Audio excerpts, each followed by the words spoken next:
땅에 지친 모든 영혼 주 예수 사랑 알게 하소서. 저들의 아픔과 눈물 씻는 주님의 보혈 이 땅 치유하소서. 오늘 성경 말씀에 보면 여호수아가 전쟁할 때 어떻게 보면 이 여호수아의 마음이 오늘 이 코로나를 대면하고 있는 우리의 마음하고 비슷하지 않은가, 이런 생각을 하게 됐어요. 오늘 본문 말씀 우리가 잘 아는 말씀입니다. 모세가 죽고 난 다음에 하나님께서 여호수아를 불러서 이제 이스라엘 백성들을 이끌어가고 그리고 가나안을 정복해야 되겠다, 이렇게 여호수아를 부르시는 장면이 오늘 본문의 말씀인데, 이때 여호수아의 마음이 어땠을까? 아주 탁월한 후임자 뒤를 잇는, 탁월한 그 지도자 뒤를 잇는 후임의 마음은 늘 불안할 수밖에 없는 거죠. 근데 또 상황도 좋은 상황이 아니에요. 100만 명이 넘는 이스라엘 그 백성들을 이끌어 가야 되는 책임이 있고요. 또 어려운 상황, 그 광야길을 또 인도한다는 것은 더더욱 힘든 일입니다. 이 어려울 때 지도자가 된다라고 하는 것은 이 좋기보다는 부담스러운 것이 사실일 거예요.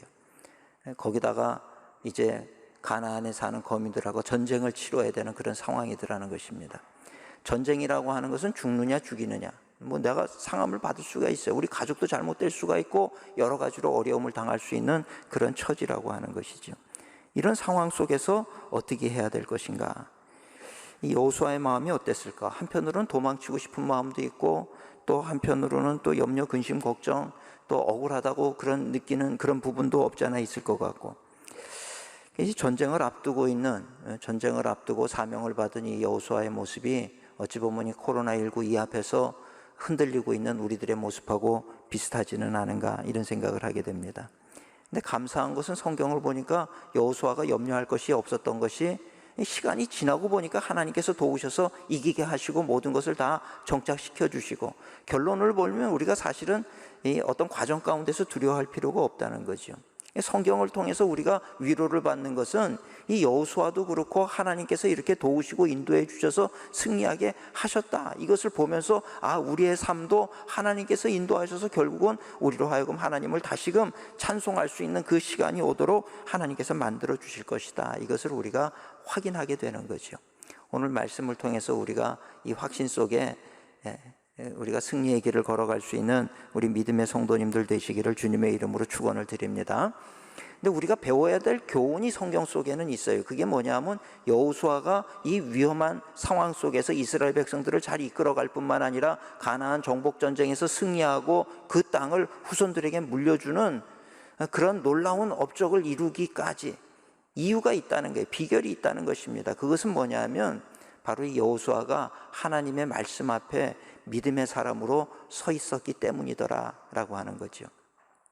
오늘 우리가 믿음 생활한다, 믿음의 사람으로 세상 앞에 서 있다라고 하는 것은 정말 놀라운 일이 아닐 수가 없다는 것입니다. 오늘 우리도 믿음의 사람으로 세상 앞에 서 있는 한 우리는 넘어지는 자가 아니라 승리하는 자가 되어질 줄로 믿습니다. 지금 비록 두렵고 떨리고 염려스럽고 그럴지 모르지만 너무 두려워할 필요 없다는 거예요. 하나님의 도우심을 의지하고 하나님의 말씀을 의지하는 믿음으로 우리 이 환경을 이겨나가는 우리 성도님들 되시기를 주님의 이름으로 축원을 드립니다. 저는 오늘 말씀을 중심으로 믿음의 사람이란 어떤 사람인가, 두 가지 그 믿음의 사람의 특징에 대해서 잠시 말씀을 전하고 은혜를 나누고자 합니다. 첫째는 두려워하지 않는 사람이에요. 위기 앞에 두려워하지 않는 사람, 이것이 첫 번째 믿음의 사람의 특징이라고 하는 것입니다. 오늘 본문 1장 6절에 보니까 강하고 담대하라, 또 9절 말씀에 보니까 내가 너에게 명한 것이 아니냐, 강하고 담대하라, 두려워하지 말며 놀라지 말라. 두려워하지 말며 놀라지 말아라, 하나님께서 여호수아에게 주신 말씀이더라는 것입니다. 우리가 오해하시면 안 되는 게 그냥 두려움이 없는 그런 그냥 될 대로 되라는 식으로 사는 그런 걸 얘기하는 것이 아니고요. 사람이라고 하는 존재는 위기가 닥치면 두렵게 마련인 거예요.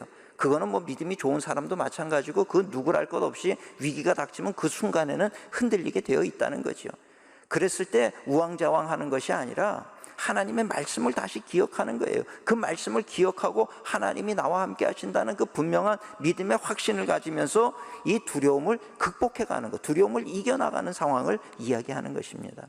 오늘 믿음의 사람은 아무리 어려운 두려움의 환경이 온다 할지라도 그것을 하나님을 믿고 의지하는 믿음으로 승리하고 그것을 극복해가는 그런 존재, 믿음의 사람인데, 오늘 우리 성도님들이 그런 존재로 세상 앞에 서게 되시기를 주님의 이름으로 축원을 드립니다. 여러분, 믿음이라고 하는 것, 내가 믿습니다라고 하는 것은요, 두 가지예요. 내가 믿습니다라고 할 때 뭘 믿느냐? 천지를 창조하신 하나님, 전능하신 하나님, 능력이 한이 없으신 하나님, 세상 역사를 주관하시는 그 하나님, 내가 그 하나님을 믿는 거예요. 나를 믿는 것이 아니고 내가 할 수 있습니다라고 자신하는 것이 아니라 천지를 만드시고 세상 역사를 주관하시는 그 하나님을 내가 믿습니다. 그리고 그 하나님의 약속하신 말씀이 신실한 말씀이고 그 말씀대로 이루어지는 것을 나는 믿습니다. 믿음은 두 가지입니다. 첫째는 하나님을 믿는 것이고 또 두 번째는 하나님의 말씀을 믿는 거예요. 약속하신 그 말씀이 이루어진다, 이것을 믿는 거예요. 근데 이게 진짜 믿어진다라고 하면 우리가 두려워할 이유가 없다라고 하는 것이죠. 여러분, 믿음하고 내 마음의 자세는 이것이 연결되어 있어요. 내 믿음하고 마음의 자세는 연결되어 있습니다. 이 마음의 평안이 있느냐 없느냐는 나의 믿음과 연관이 있다는 거예요. 내 믿음이 작으면 두려움이 커져요. 그래서 두려울 수밖에 없어요. 근데 내 믿음이 커지면, 하나님을 신뢰하는 나의 믿음이 커지면 이 두려움이 작아질 수밖에 없는 거예요. 이게 두려움과 믿음은 반비례해요. 내 마음과 믿음은 연결이 되어 있다라고 하는 것입니다. 진짜 내가 하나님을 온전히 신뢰한다, 그 신뢰하는 마음이 크면 여러분, 우리가 두려워할 이유가 없다는 거예요. 다니엘의 세 친구 이야기를 우리가 잘 알지 않습니까? 그 당시 세계를 지배했던 그 바벨론의 그 위대한 왕은 느부갓네살 왕이었단 말이에요. 그 느부갓네살 왕이 어느 날 금신상을 만들어 놓고 여기다 절해라. 근데 다니엘의 세 친구 사드락, 메삭, 아벳느고는 절을 안 하는 거예요. 너희들 왜 안 하냐? 지금이라도 절하면 살려줄게. 그랬더니 우린 절할 수 없습니다. 하나님을 믿는 백성이기 때문에 우상에게 절할 수 없습니다. 절 안 하면 저 풀무불 속에 넣어서 죽게 만들 거다. 그러니까 사드락, 메삭, 아벳느고가 우리가 저 속에 들어가면 하나님이 우리를 살리실 것입니다. 말도 안 되는 얘기를 하는 거란 말이에요. 그러니까 이 느부갓네살 왕이 화가 나가지고 저 풀무불을 더 뜨겁게 만들어라. 그리고 그 속에다 집어넣었어요. 그랬더니 죽을 각오를 하고 들어갔는데 죽는 것이 아니라 3명이 들어갔는데 그 안에 4사람이 존재하는 거예요. 하나님이 사자를 보내가지고 지키는 거죠. 그래서 타지 않고, 옷섭 하나 타지를 않고 살아나왔어요. 이 사드락, 메삭, 아벳느고는 죽음 앞에서도 두려워하지 않았어요. 죽음조차도 하나님께서는 선으로 바꾸실 것이라고 하는 하나님의 신실하심을 신뢰했던 사람이기 때문에 타는 풀무불이 있다 할지라도 그것이 두렵지 않은 거예요. 그 속에 들어간다 할지라도, 너를 죽인다 할지라도 그것이 두려워하지 않았어요. 어떻게 그럴 수가 있었느냐? 하나님을 향한 온전한 믿음이 있었기 때문이더라는 얘기입니다. 성경을 가만히 보다 보면 깨닫게 되는 것이 한 가지가 있어요. 그건 뭐냐면 하나님이 축복하시는 방법이 있다는 거예요. 하나님이 누구를 축복하실 때 꼭 쓰는 방법이 있어요. 오늘 우리 성도님들이 그것을 잘 깨달으시기를 축원합니다. 그건 뭐냐면 하나님의 테스트가 있다는 거예요. 축복 전에 반드시 하나님의 시험이 있어요. 테스트를 합니다. 그러니까 우리의 신앙생활하는 데 있어서 중요한 거는 내가 그 테스트를 어떻게 통과할 것인가, 이것이 중요하다는 거예요. 가끔 우리의 질문은 하나님 왜 우리를 테스트하세요? 그냥 다 축복하시지. 그러면 불공평한 하나님이 되는 거예요. 하나님이 모든 사람을 다 축복한다 그러면 어떤 사람은 그 중에 하나님을 배신하는 사람도 있고, 하나님을 믿지 않는 사람도 있고, 하나님을 욕하는 사람도 있고, 하나님을 아예 믿지도 않고 그 존재 자체를 부정하는 사람들도 있는데 어떻게 하나님이 다 축복하겠어요? 반면에 하나님 앞에 나와서 열심히 최선을 다하고 기도하고 이러는 사람이 있는데 어떻게 하나님께서 공평하게 모든 사람을 축복할 수가 있겠습니까? 하나님은 더 간절히 사모하는 자에게 더 은혜를 베푸시고 축복을 하시는데, 그러려고 그러면 어떤 사람이 진짜고 어떤 사람이 가짜인지를 구분해낼 수 있는 방법이 필요하지 않습니까? 그거를 위해서 하나님 테스트를 하시는 거예요. 그러니까 하나님은 기본적으로 모든 사람을 다 축복하기를 원하시고, 그래서 약속의 말씀을 주세요. 내가 너희들을 이렇게 축복할 것이다. 내 축복은 이런 축복이다. 그리고 이것은 누구나 원하는 사람이 받을 수 있다. 얘기를 하면서 한 가지 조건을 거는 것이 이것을 믿어야 된다는 거예요. 내가 진짜 그렇게 너희들에게 준다는 것을 믿는 사람에게는 이것을 줄 거라는 거예요. 근데 그 내용, 축복의 내용을 보니까 너무나도 크고 놀랍고 좋은 거더라는 거죠. 그러니까 이 사람 저 사람 할 것 없이, 누구나라 할 것 없이 다 나도 받겠습니다. 나가 믿습니다. 나도 믿습니다. 그러니 나에게 주시옵소서. 근데 실상을 보니까 하나님의 말씀을 믿습니다 그러지만 안 믿는 사람이 많다는 거예요. 말로는 내가 믿습니다 고백하지만 내가 하나님의 말씀이 그대로 이루어진다는 걸 안 믿는 사람이 얼마나 주변에 많은지 모른다는 것입니다. 그러니까 하나님께서 진짜인지 가짜인지 구별하려고 그러면 테스트하는 방법밖에는 없다는 거예요. 근데 그 하나님의 테스트 방법이 때로 엉뚱하다는 거예요. 상식을 벗어나는 그런 것들을 요구하실 때가 있더라는 거예요. 그러면서 그 하나님의 말씀을 정말 신뢰하는 사람만이 할 수 있는 그런 것들을 요구를 하시게 되는 거죠. 아브라함의 경우 너와 내 후손은 하늘의 별처럼 그렇게 축복할 거다. 후손이 많아질 거다. 큰 나라를 이룰 것이다. 열방의 아버지가 되게 할 것이다. 너를 축복하는 자를 내가 축복하고 너를 저주하는 자를 저주할 것이다. 뭐 이런 말씀들을 막 축복의 말씀을 주신다고요. 그러면서 네가 나와 함께 하겠느냐, 본토 친척 아비 집을 떠나겠느냐. 그래서 내가 떠난단 말이죠. 그러고 나서 정말 오래 기다렸더니 약속하신 이삭을 아들로 주셨단 말이에요. 얼마나 귀하겠습니까? 근데 어느 날 하나님께서 본격적으로 축복하시기 바로 전에 한 가지 시험을 하는데 그게 뭐냐면 내 아들 이삭을 나에게 바쳐라 라고 하는 거예요.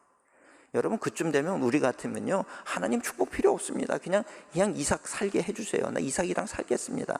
나 그 큰 민족 이루는 거 원하지 않고요, 그냥 내 자식이랑 내가 보호하면서 이 자식이랑 그냥 살겠습니다. 뭐 이게 보통 부모들의 마음 아니겠습니까? 근데 아브라함은요 그러지 않았다는 거예요. 주저하지 않고 가서 이삭을 잡으려고 제단 위에 올려놓고 그 이삭을 죽이려고 칼을 빼어들었다는 거죠. 그랬을 때 하나님께서 황급하게 그만해라, 아브라함아 그만해라. 네가 정말 나를 사랑하는 줄 내가 알았다. 나를 신뢰하는 줄 이제 알았다는 거예요. 테스트를 통과한 거죠. 그 다음에 아브라함이 한층 더 깊은 차원으로 그 축복의 길로 나아가게 되는 것을 우리는 성경을 통해서 보게 되더라는 것입니다. 어떻게 아브라함이 그럴 수 있었을까? 그거에 대한 답이 히브리서 11장에 있어요. 우리가 히브리서 11장은 믿음장이라고 얘기하는데 히브리서 11장 18절 19절에 보면 그 답이 나옵니다. 하나님이 그에게 말씀하시기를, 하나님의 약속이에요. 너의 자손이라 칭할 자는 이삭으로 말미암으리라. 이 약속의 말씀을 주셨거든요. 하나님께서 한번 너의 자손은 그 앞으로 열방의 아비가 되고 많은 후손이 있을 텐데 그 너의 후손들은 이삭으로 말미암을 것이다. 약속을 분명히 주셨거든요. 그래서 히브리서 11장 19절에 보면 하나님이 능히 이삭을 죽은 자 가운데서 다시 살리실 줄로 생각한지라. 내가 죽여도 하나님께서 다시 살리실 거라는 거예요. 왜? 하나님께서 이삭을 통해서 너의 후손을 많게 할 것이라고 약속하셨기 때문에. 그러니 내가 지금 죽인다 할지라도 하나님이 살리신다는 그 믿음이 있었다는 것입니다. 이 정도로 하나님의 약속의 말씀을 신뢰했기 때문에 금보다 귀한 아들 이삭을 바치라고 말씀하실 때 진짜 그러려고 했다는 거죠. 하나님을 진짜 신뢰하지 않고는 행할 수 없는 그런 일을 아브라함은 하려고 했다는 것입니다. 근데 중요한 것은 그래서 이삭이 죽었느냐? 죽이려고 하기 전에 하나님께서 스톱하시는 거예요. 하나님의 명령은 때로 엉뚱한 것 같지만, 우리의 상식을 벗어나는 것 같지만 결국 지나고 보면 우리의 상식을 벗어나지 않게 하시는 분이 우리 하나님이신 줄 믿습니다. 이 아브라함의 일을 사도 바울이 증언을 하는데 그것을 어떻게 증언하냐면 로마서 4장 17절에 아브라함에 대해서 이렇게 사도 바울이 증언을 하고 있어요. 그가 믿은 바 하나님은 죽은 자를 살리시며 없는 것을 있는 것으로 부르시는 이시니라. 이 믿음이 아브라함에게는 있었다는 거예요. 야고보, 그 당시 예루살렘 교회의 지도자였던 최고 지도자가 베드로가 아니라 야고보였는데, 이 야고보는 야고보서 2장 21절에 뭐라 그러냐면 우리 조상 아브라함이 그 아들 이삭을 제단에 바칠 때 행함으로 의롭다 하심을 받은 것이 아니냐. 즉 하나님의 테스트를 통과하려면 그 통과하는 그 행위가 보여야 된다는 거예요. 이것을 통과하게 될 때 한층 더 깊은 차원으로, 한층 더 놀라운 차원으로 나아가게 되었다라고 하는 것을 성경은 증거하고 있는 것을 볼 수가 있습니다. 여러분, 그 성경의 열왕기하 5장에 보면 아람 군대 장관인 나아만 장군 얘기가 나와요. 시리아의 군대 장군 나아만 장군, 많은 큰 부대를 이끌었던 그 나아만 장군입니다. 이 나아만 장군이 부귀영화를 다 누렸는데 한 가지 안타까운 것은 이 나아만 장군에게 문둥병이 있었다는 거예요. 부귀영화를 가진들 그게 무슨 기쁨이 되겠습니까? 이 문둥병이 있었어요. 근데 이스라엘에 엘리사라고 하는 선지자가 있는데 그 엘리사 선지자한테 가면은 나을 수가 있다는 얘기를 듣고 뭐 병이 낫기 위해서라면 못 갈 게 뭐가 있어요. 그러니까 그 자리까지 나아가게 되는 거예요. 근데 엘리사가 이 시리아의 군대 장관이 왔으면은 버선발로 정말 뛰쳐나와 가지고 먼 길 오느라고 수고했다 그러고 그래야 되는데 엘리사는 그러지도 않고 쳐다도 안 보고 사환을 내보내 가지고 몸이 낫기를 원하면 요단강에 가서 7번 몸을 씻어라. 그러니까 이 나아만 장군이 화가 나는 거예요. 내가 누군 줄 알고 저렇게 나를 예의도 갖추지 않고 저러느냐. 화가 나가지고 요단강은 깨끗하지도 않은 강이고 시리아에 가면 맑은 강, 큰 강도 있는데 내가 거기 가서 목욕을 하지 왜 여기서 목욕을 하느냐. 그러고 돌아가려고 그러는데 지혜로운 종들이 있었어요. 그 지혜로운 종들이 열왕기하 5장 13절에 보면 그의 종들이 나와서 말하여 이르되 내 아버지여 선지자가 당신에게 큰 일을 행하라 그러면 그 일이 무슨 일이든 하지 않겠습니까? 하물며 그저 가서 요단강에서 목욕하라는데 그거 못하겠습니까? 이래가지고서는 나아만을 잘 안내를 하는 거죠. 우리가 신앙생활할 때 주변에 신앙의 사람이 있다라고 하는 것이 그래서 중요한 거예요. 내가 믿음의 길을 벗어나려고 할 때 누군가가 그 길로 잘 가도록 조언해 주는 사람이 있으면 나 혼자는 시험에 들고 나 혼자는 실수하고 넘어지려고 하는 순간에 누군가가 붙잡아주고 잘 인도해주면 그것으로 인해서 하나님의 축복을 체험하게 되는 거죠.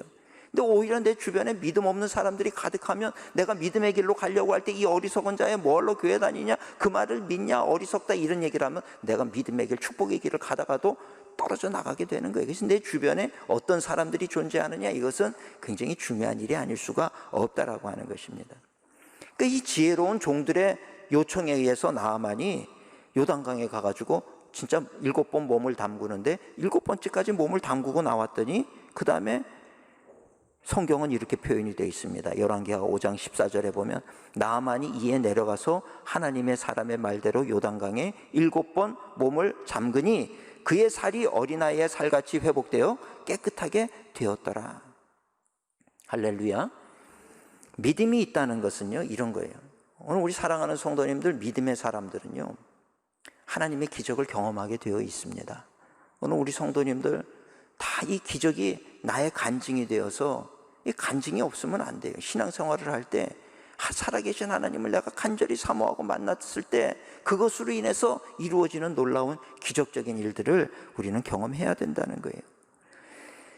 오늘 우리 사랑하는 성도님 하나님을 진짜 신뢰하기에 어떤 상황에서도 흔들리지 않고 위기를 기회가 되게 만들고 기적을 체험하는 그런 우리 성도님들이 되시기를 주님의 이름으로 축원을 드립니다.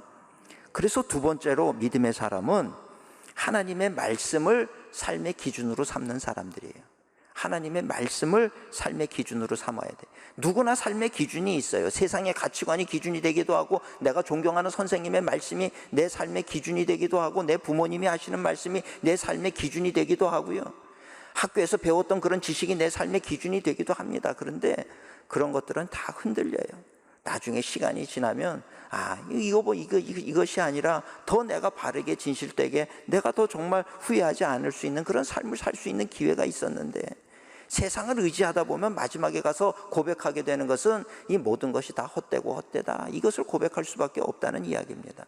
그러나 오늘 우리 믿음의 사람은 세상 사람과 다른 것이 세상의 가치관을 세상 사람들이 따른다고 하면 오늘 우리 믿음의 사람들은 하나님의 말씀을 내 삶의 원칙으로 삼고 살아가는 거예요. 이 얘기가 믿지 않는 사람들의 귀에는 엉뚱하게 들릴 거예요. 말도 안 되는 얘기처럼 들립니다. 요즘 젊은 친구들은 그저 내 마음대로 내가 하고 싶은 거 행하고 그렇게 사는 것이 좋지 않느냐. 방종하는 삶을 사는 거예요. 쾌락을 추구하며 살고 내가 하고 싶은 대로 내 원대로 하고 살아요. 그런데 우리 성도님들 시간이 지나면 어떨 것 같습니까? 시간이 어느 정도 지나고 나면 다 후회하게 돼 있다는 거예요. 내가 젊은 날 그렇게 내 마음대로 살지 말 것을 다 후회하는 인생을 살아요. 자존감이 깨어져 버려요. 다 무너져 버리고 내가 어려서부터 하나님의 말씀을 알고 진즉부터 이 말씀을 따라 살았더라면 내가 후회하지 않는 삶을 살았을 텐데 여러분 나이가 들어가지고 다 후회한단 말이죠. 오늘 우리 성도님들 우리가 하나님의 말씀을 붙잡고 살면 후회하는 인생이 아니라 결국 하나님 앞에 감사하고 하나님을 찬송하는 그런 인생이 되어지는 줄로 믿습니다. 성경이라고 하는 거는요 내 인생의 나침판과 같은 거예요. 나침판만이 올바른 방향을 인도해요. 오늘 우리 사랑하는 성도님들, 세상 이야기, 세상의 가치관 이런 얘기에 귀를 기울이지 마시고, 내가 진짜 하나님을 믿는 믿음의 사람이라고 하면 하나님의 말씀을 의지하고 나아가는 우리 성도님들 되시기를 축원을 드립니다. 하나님께서 여호수아에게 여리고성을 무너뜨릴 때 방법을 우리 다 잘 알잖아요. 어떤 말씀을 주셨어요? 말도 안 되는 얘기를 가르치시잖아요. 하루에 한 바퀴씩 여리고성을 돌아라. 다 돌고 나서 7째 날에는 뭐라 그럽니까?